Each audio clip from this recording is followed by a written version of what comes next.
So this morning we're working with Matt Dickinson with his new car build. We wanted to go over the car and check all the base geometry settings and talk to him a little bit about what the differences in the settings do to how the car drives. We did find quite a few things wrong. It had way too much camber in the rear, so we spent quite a bit of time correcting that, and then went around the car, set the toes where we like to set them, made sure the cambers were where we want them front and rear. We measured and set the ride height where we wanted it to be, neutralized the rear sway bar length so that there was no load from the sway bar. And now we're going to do a little bit of driving stuff in the afternoon and work on damper settings. On this car, it's got a little special rear suspension geometry. It's utilizing the Rocket Rally bump steer kit. So the problem with the stock STI is it doesn't have very many adjustments. We can't adjust camber. All we can adjust is toe, things like that. Also, through the suspension travel, the wheel tends to toe out, which makes the car a little twitchy. This kit corrects that toe issue and keeps the bump steer to a minimum. And it also gives us way more adjustments. So now I can adjust camber through the rear lower control arm.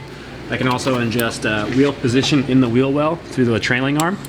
So what they really did was elongate the trailing arm and elongate the toe link, and that allows the wheel to keep straight as we go over bumps, crests, things like that. So this car should handle pretty well with this kit. It does take a little bit more knowledge and time to set up the geometry, understand what's going on, maintain the rod ends and things like that, but that's what we're doing here today with Matt. Teaching him a few of those things and how it affects the car, how it affects the handling, and we can get it to a good baseline of the car handling well, so that he can go out and learn how to drive this new car. So we bought this car as a salvage title just off of Craigslist in an accident in the rear left, but when we bought it, it was all fixed up nicely, and we brought it to Rocket for engine, suspension, and cage. And we're here today at DirtFish to set up the suspension. I only have a few years of rally experience, so I'm learning how to do that, learning what bump settings and ride height does and all that sort of stuff. The guys right now are just doing one final check. They were setting the alignment. We had a few little issues with camber and toe adjustments, so yeah, they're about finished here. We're gonna go eat some lunch and then rip around the track, and I'm gonna figure out how to tune suspension.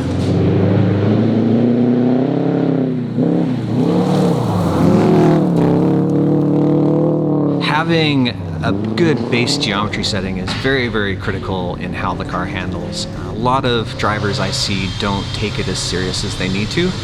Small changes in the car can dramatically change the way it handles.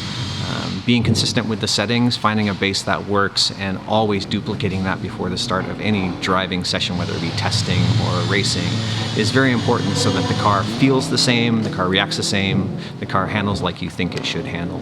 So we're going to be running limited four-wheel drive. We will be competing at Olympus Rally this upcoming weekend, OTR, Idaho Rally, let's see, New England, Ojibwe, and SCPR. We're super excited.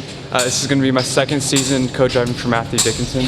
And yeah, I'm just really excited. New car, as you can see, and yeah, the old one got a little beat up, but we're excited to be in a 2015 chassis and rip up some roads.